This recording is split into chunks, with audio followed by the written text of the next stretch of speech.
And I'm like, oh man, I can write a parable that communicates these lessons that I've learned through operating RealWealth for 20 years and the stories that we hear from our members investing and the mindset shift, and weave all these lessons in, everything from around assets to liabilities to investing and how wealthy people think versus poor people think.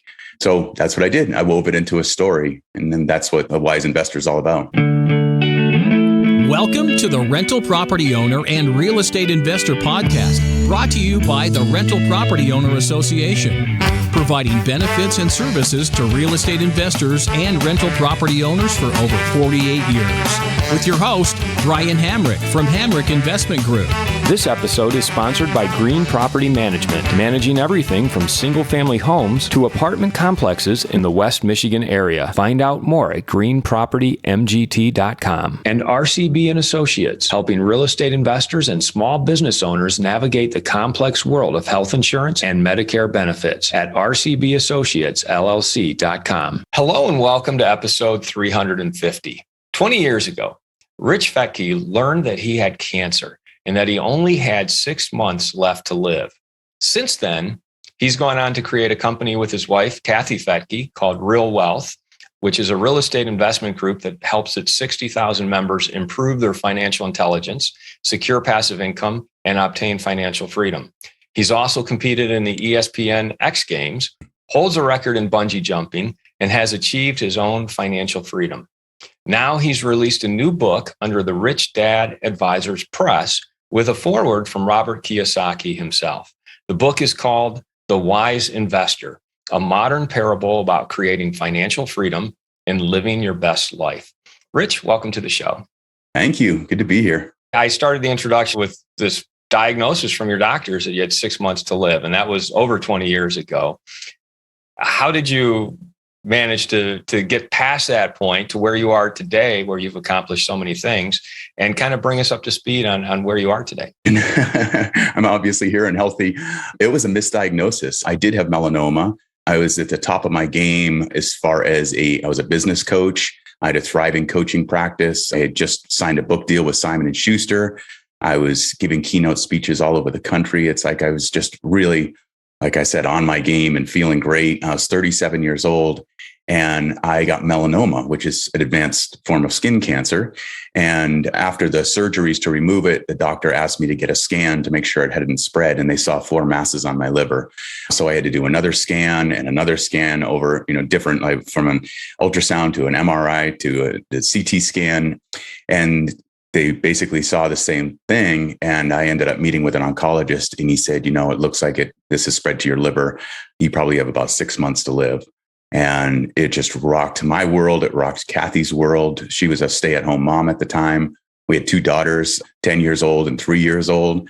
So it just really rocked us. And I had been the primary income source for the family. So Kathy's just like, what am I going to do? And she had this small radio show, more of a hobby in San Francisco. And so she was around coaching. And it was all about looking at people's lives, how they can be better, how they can have better relationships, how they can be in better shape, they can make more money. So she decided, I'm going to really focus on finance and interview people. And she started to realize that the people who are financially successful, most of her guests were real estate investors. And she came home all excited and said, I think this is it. This is what I can do. And after I did a PET scan, which is the most advanced scan for looking for cancer, it showed me cancer-free. So the false diagnosis was hemangiomas, which are like clusters of blood vessels that almost all of us have somewhere in our body, but it looked like that. So it's just connecting the dots. But after I was healed from the surgeries and all that, Kathy and I started to invest together. And that's what just led us to, being into real estate investing and buying properties. We were in San Francisco Bay Area. And we ended up going out to Dallas, Texas area, north of Dallas, and bought 5 investment properties. And that's what started us on this path. And then we had friends and family asking us how we did it and can we show them? And we thought we'd form a small group of friends and family and some listeners of the radio show. And we thought it'd be maybe a couple hundred people. And yeah, today that's now we're over 64,000 members at RealWealth now, helping them invest in rental properties. I remember I did have Kathy on the show. You'd have to go way back to find that episode, but I did have her on the show. And I remember her saying that during that period when you were going through this, in order to generate income, she was renting out bedrooms in the house. Yeah, that's really how we got started as landlords. That's what kind of like opened our eyes to investing. Her dad had to do a 1031 exchange. He had an apartment building with some partners, and without really talking to him about it, they went and sold. And when they sold it, they sent him a letter saying, "Oh, we sold this property." And so he had a much shorter period to identify a replacement property and do a 1031 exchange. So he reached out to all his kids. He's got 5 kids and said, "Hey, you guys, I need to find a property quick. And if you buy it, if you find it, I'll buy it. And then you can be the tenant, and then it'll end up being yours in the future." So Kathy just, like typical Kathy, she got out there and made it happen, hit the streets, and she found this 4,200 square foot place in Lafayette, California. And it was way more of a house than we could afford. And the rent would have been more and the mortgage would have been more. So yeah, we converted the lower units to their own lower bedrooms. We added kitchens and just kind of tricked them out that way and got them so they're rental properties. And then we also turned the master bedroom, which had an outside entrance. We locked that off from the rest of the house and also did that. So yeah, we turned a single family home into a quad. So I want to kind of jump ahead to the book. I want to talk about Robert Kiyosaki and I want to talk about the book. Why don't we start with why you wrote this book and what it's about? It's interesting. I wasn't planning on writing another book. I wrote Extreme Success. That was the one I had with Simon & Schuster. That was published in 2002. So here we are 20 years later. That was more of a personal development, personal growth book, which I've been into for many, many years. Listened back in the day, listening to audio tape programs and, Nightingale Conant and getting inspired by that. So that's what that was about. And I have a coach, and I talked to him every couple of weeks, and he had read my first book. And so over the years, he kept kind of prodding me saying, "When are you going to write your next book? When are you going to write your next book?" And I'm like, "I'm done. I wrote my book." But then we started to apply this thing called story branding to our company. It's from a book called Building a Story Brand by Don Miller. And it's all about having your customer be the hero. Instead of, so many businesses are like, we do this, we're great about this, they boast about themselves, but shifting the marketing and the story about the customer being the hero, and the business is just the guide to help them.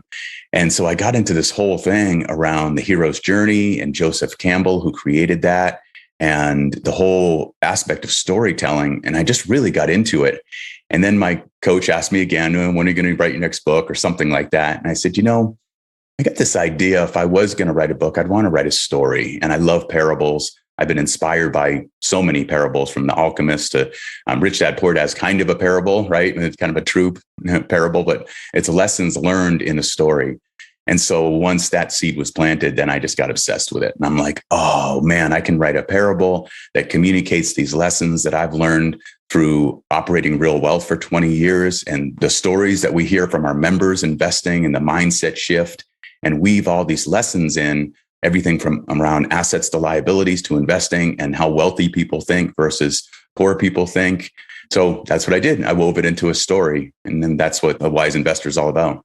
It's funny you mentioned story branding, because I read that book recently. I really responded to it as well, because he really incorporates like a lot of Hollywood movie type storylines, and how like you want to project yourself into the Tom Cruise role in Top Gun or whatever. So when you're communicating with your investors, it's not about me, and what I've done and what I'm doing. It's about you, Mr. Investor or Mrs. Investor, and how you can do it too, and be part of that.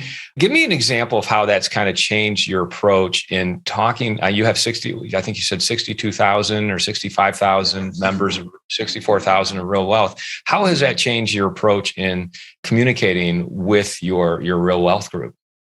There's something about authenticity for me. And that's, when we created RealWealth, that's exactly what we wanted to have it be. And the real was about, we want real people. We don't want the cheesy gurus coming in, speaking to our group, doing the back of the room sales. We wanted to keep it real people, giving real information. So the authenticity piece really connected with me where we are the guide. We are the, if you look at Star Wars or something, like we are the Yoda because it's years of experience in helping people.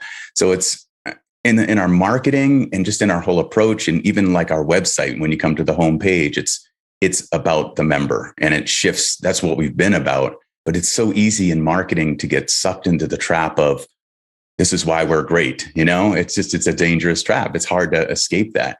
So it was just more of a mindset shift of like, oh, how are you great, Mr. Investor or Ms. Investor? And here's why we're the guide. And here's the plan that we have for you to move forward and move toward that future that you want. And understanding that, really speaking to that, we know this is what you want. As an investor, you want freedom of time, you want freedom of money, you want financial freedom, you want to live life on your own terms, and then addressing that problem right away. However, what's the problem, and addressing that problem, and today, and it's ever shifting, but today the problem is inventory. It's finding good investments, and what doesn't matter if it's single family, multifamily, commercial, there is a glut, I guess, of opportunities out there. You can find them if you know how to look, but I think that's the biggest problem for investors right now, is finding properties that meet the investing fundamentals. How do you shift that concept to being about your member or the potential investor who might be investing with you? Like just taking that example, that difficulty in finding that pipeline of opportunities, how do you turn that around to be about the investor? That's where we help them. So like, we know that you want to escape the volatility of the stock market and crypto and all that, and you want hard assets and you want to invest in real estate. But the biggest problem is, one, knowing how to do it, and two, finding property. So what we've done is we've established this network of property teams and brokers all over the country who have inventory, who know how to find it, and they know how to either fix it up in like new condition, or they're doing new builds. And that's kind of been, we've shifted our model a little bit, where now we're connecting with brokers who are doing new builds, brand new in emerging markets. So we help people connect with those properties. And I think that's the biggest thing. It's like, here's the solution. We've built this network up over the years of quality property teams and brokers that we know, that we trust, that we worked with for years, and they're experienced. So that's the huge benefit to any member or investor in our network. Anyone who's listening to this who raises money or works with investors really should pay attention to the story brand concept that you brought up, and check out your book, which incorporates it. Rich, give us a sneak kind of preview of your book, an example of how you're getting across some of these concepts as it relates to real estate investing. I wanted to write a story that would really connect with people emotionally, because I believe that stories can elicit a change in us. And what I've seen of members coming into our network, a lot of times they come in with a certain mindset of, they haven't invested, they haven't bought their first investment property. There's a little bit of fear around that.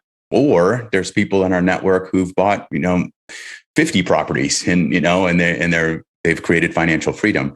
So I wanted to kind of attach some of those lessons and weave those into the story. So it's really about a mindset shift it follows the pattern or the story of this guy, the protagonist. His name is Ryan Brooks. And he's a family man. He's a hard worker. He's got a couple kids, but he's working so much and that he doesn't have time. He doesn't have time for his life, for his kids, for his wife. And then he meets this wise mentor who happens to be an investor, and he becomes his friend. And this investor guides him on seeing things a different way. He goes over the difference between liabilities and assets, and he takes it to another level. Really, the mentor describes an asset as something that provides income or better health or happiness or time. And he describes liability as something that takes away that detracts from your income or your happiness or your health and your time. And so it's this real thing about really taking a look at life and just say, where am I investing? What am I investing into? How am I showing up? How am I operating?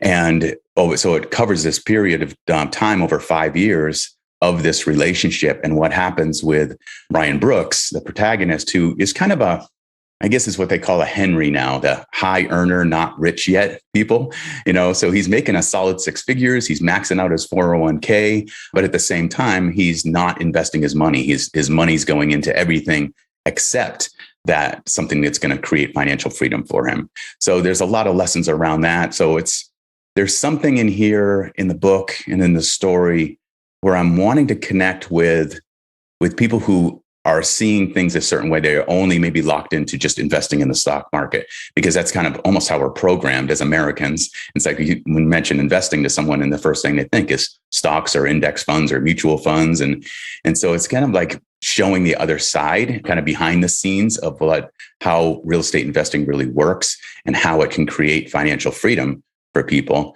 So I'm really wanting to reach those people. And at the same time, it's for investors like us. I wanted to create a story that is going to have us nodding our heads saying yes. And yeah, it's the old Zig Ziglar quote. He says, people say motivation doesn't last, but neither does bathing. That's why we recommend it daily. It's the same type of thing. It's like we always need that little extra inspiration and confirmation of, oh yeah, I know this. I agree with this lesson. I'm doing this. It's that. And so I wanted to create that for investors like us, where you got a story that's compelling and emotional and heartwarming, but at the same time is confirming around like, oh yeah, I'm on this path. I agree with this mentor. I'm doing the right thing. I'd like to take a moment to tell you about Green Property Management. Not only do they manage everything from single-family homes to apartment complexes in the West Michigan area, they also manage my entire portfolio. So I can tell you from personal experience that their unique flat fee management style is worth a closer look. If you feel that your property isn't operating to its fullest potential, then Green Property Management can help you take a holistic approach that will save you money, eliminate your headaches, and increase your net income. And if you're a property manager interested in applying Green Property Management's model, give them a call at 1-866-95-GREEN or visit them on the web at greenpropertymgt.com. If you're thinking of leaving your W-2 job and becoming a full-time real estate investor, one of the greatest costs you must consider is healthcare for you and your family. When I made this transition myself, I found the whole healthcare insurance process to be confusing and frustrating. That's why I'm glad I met Chad Creasy at RCB and Associates. Chad is a professional health insurance agent who helps real estate investors and small business owners understand and choose their best healthcare options. And best of all, his services are covered by the insurance company and won't cost you a dime. If you live in Michigan and are expecting a change in your healthcare insurance coverage for any reason, or losing employer coverage or transitioning into Medicare, then you owe it to yourself to contact Chad Creasy at rcbassociatesllc.com. I'm wondering from maybe more selfish level, like, why did you write this book? What is the outcome that you hope to achieve with it? Two things, really. My purpose really in life, I've gotten very clear on that. It's helping people become better. And it's what I did as a coach. I started in that in 1995. Before that, I owned a health club, and it was helping people become better physically. And then into coaching was helping people become better in all areas of their life. So this was a perfect weave together for me around what we've seen at RealWealth and watching some of our members come in and not have financial freedom, and then learn and get the awareness through the education and then through investing and taking that first step. Sometimes it's the big mindset shift of buying that first property. You see that transformation in people, their eyes light up and they're like, oh, I see a whole new way of operating. So it's something around that, just helping and kind of connecting these lessons that we've learned. Also, that's why it's the subtitles about creating financial freedom and living your best life. So it's weaving in these lessons about how can we really live our best lives? How can we be our best selves? Right now I see myself, you hear this, be the best version of yourself. I really look at that and say, like, what version am I now? And right now I'm version 58.4. I want to be better when I'm 58.5. And then when I'm 60.0, I'm going to even be better. So it's connecting that with people, really wanting to reach the reader and have people, it's that mindset shift. So I wrote the story to have people either make that connection with financial freedom and how they can invest and create that financial freedom so they can experience real wealth. And also, I wanted to inspire people to really take a look at how they're living. And even if they do have financial freedom, are they living their best life? You know, in the story, the mentor says he knows people who are so poor that all they have is money. So I want to go beyond that. I want people to have that full life, whether they make a lot of money or they don't, how you can really live your best life.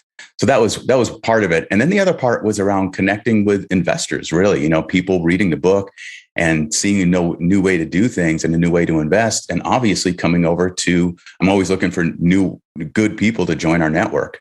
So it's a great way to put it out there and get the word out there and have people read the story and say, oh, wow, I see a new way to create financial freedom or you know, to increase my income or cash flow and have freedom in my life. So I'm going to come and I'm going to check out RealWealth and see how they can help me. So there's kind of two sides to it.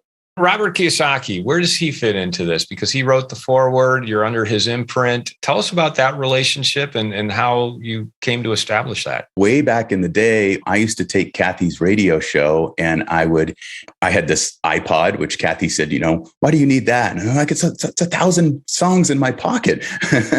But I'm an early adopter. So I had that iPod, and then I get this email from Apple saying, hey, we have this new thing coming out called podcasts on iTunes, and you can listen to basically like radio interviews and radio shows anytime. And so I took that CD that she would get from the radio show, it was an MP3, and I would convert it, I'd upload it to iTunes. And that really had the Real Wealth Show take off, Kathy's podcast. And because of that, she was able to attract some really valuable guests. One of those guests way back in the day was this guy promoting his book called Rich Dad, Poor Dad, and that was Kiyosaki. So she had Robert Kiyosaki on the show. So that was our first introduction to him. And he's the one that advised Kathy and her listeners this was back in 2005. And he said, sell your high-priced California properties, get out of California, move your money into Texas. And we followed that advice, except for the properties that we didn't in California, which I wish we did after 2008. But we did sell some of those. We did a cash out refi and we invested there. So that was the initial connection with Robert Kiyosaki. And then Kathy and I got to meet him again on the Real Estate Guys do the Summit at Sea, or used to. And Kathy and I were faculty at that. So we were teaching, and so was Robert Kiyosaki. And so got to hang out with Robert, get to know him more. And so when I was writing the book and wanting someone to write a foreword for it, that's when I reached out to Robert. And Ken McElroy is a good friend of mine too. So he helped me make that connection. So yeah. And then so Robert, they checked out the story and liked the message. And it's very in alignment with Rich Dad, Poor Dad and Robert Kiyosaki's philosophy. And I think so many of our philosophy. Just about every investor who ever comes on the show, they got started because of Robert Kiyosaki, Rich Dad, Poor Dad. And it seems like your book in spirit is very much a counterpart to Rich Dad, Poor Dad. I think the difference that I sense is that when Robert Kiyosaki wrote that, he didn't have the Real Wealth Network already established. So I remember reading Rich Dad, Poor Dad back in 2001 or 2000 and just thinking, this is great. How do I plug in? And then later on, he created the Rich Dad Advisors and the Rich Dad Network. I think you've done it the opposite way, where you've spent the past, whatever it is, 20 years creating the Almost, yeah. I think it's 18 or 19 years now. I think, 2003. And now you have this book that will, people who want to take action after reading your book can plug into your network. So that's... Yeah, he wrote Rich Dad, Poor Dad to promote the cash flow game, really. Cash flow game he came out with first, and that it wasn't selling. I mean, it was expensive and it wasn't selling the way he wanted. And he's like, what's going on here? How can I get the message out there? And that's when he wrote his story about Rich Dad, Poor Dad. And then that took off. And then that supported the sales of the cash flow game. Isn't that amazing? And the cash flow game, I'm sure, has been very good to him. But that book has been probably one of the most influential books next to the Bible over the past 20 years. When it comes to investors, it's the number one best-selling personal finance book of all time. It's incredible. As we wrap it up, 20 years ago or so, you got the cancer diagnosis, 6 months to live. Everything that's happened since then, would it have been any different had you not received that diagnosis? Absolutely. Yeah. There was just two parts to it. when I did get that diagnosis and was really concerned and thinking, it was, part of the time I would think I was going to go, most of me was saying, nope, I'm going to beat this and all that. However, I remember saying to Kathy, because of my years of coaching and having a coach and reflecting on my life and how I'm living, I'm so glad that I lived my life. I'm so glad that I took that time off to be with you and be with the kids. So glad I took the time to go and do these adventures and going on ski trips and vacations and things like that, taking some time off. So there was some confirmation about the way I had been living. And at the same time, on the backside of it afterwards, there was something about having that it was a real deep scare. It was scary, really thinking that I might be gone in 6 months. Ever since, how it shifted me is things don't stress me out. So it doesn't matter, we have a loss in an investment, or we invest in something and we lose all our money, or anything type of stressful thing that could be stressful. I look at it now and just say, you know what? Just money. I'm alive. I get to be with the people I love and all that stuff. So that's the big shift for me. It's incredible. My response to stress really had a big shift, knowing that, just being grateful for the time I have here. If people want to find out more about you or get in touch with you or the Real Wealth Network, tell them how to do so. And also, once again, plug your book. Yeah. So The Wise Investor, the parable I wrote, it's on all major booksellers. Amazon's probably the easiest place to go. It's out as an ebook first, because in the hardcover and the audiobook won't be out until August because of supply chain issues, just like we're experiencing in real estate. There's not enough paper. So right now it takes 7 months to get a book printed. Just crazy. So the ebook's available now. I'm really stoked. It's been on the bestseller list ever since it came out a month ago. It came out on April 20th. And then the audiobook and the hardcover will come out in August. So if people want to learn more about the book, just the website is thewiseinvestorbook.com, thewiseinvestorbook.com. And if people want to connect with me, probably easiest to just go to our company website. It's just realwealth.com. Pretty simple. Rich, it's been a real pleasure talking with you. Thanks for coming on the show and sharing your history with us. I mean, you've been through some very powerful things. I think coming out with this book, it will help a lot of people kind of understand the storytelling brand and how you can apply that to real estate investing through the parable that you're sharing. And also a little bit of insight into Robert Kiyosaki. You can't go wrong with a conversation that includes Robert Kiyosaki. So thanks so much for being on the show. It's been a real pleasure talking with you. Thank you. Likewise. I want to thank everybody for listening to this episode. I'm your host, Brian Hamrick from Hamrick Investment Group, and you can find out more about me by going to higinvestor.com. That's higinvestor.com. And you can also ask questions and join us on Facebook by going to RPOA, Rental Property Owner and Real Estate Investor Podcast. This episode was sponsored by Green Property Management, managing everything from single-family homes to apartment complexes in the West Michigan area. Find out more at greenpropertymgt.com. And RCB & Associates, helping real estate investors and small business owners navigate the complex world of health insurance and Medicare benefits at rcbassociatesllc.com. You've been listening to the Rental Property Owner and Real Estate Investor Podcast, brought to you by the Rental Property Owner Association. You can find out more at rpoaonline.org. If you enjoyed this podcast, please go to iTunes to subscribe, rate, and review.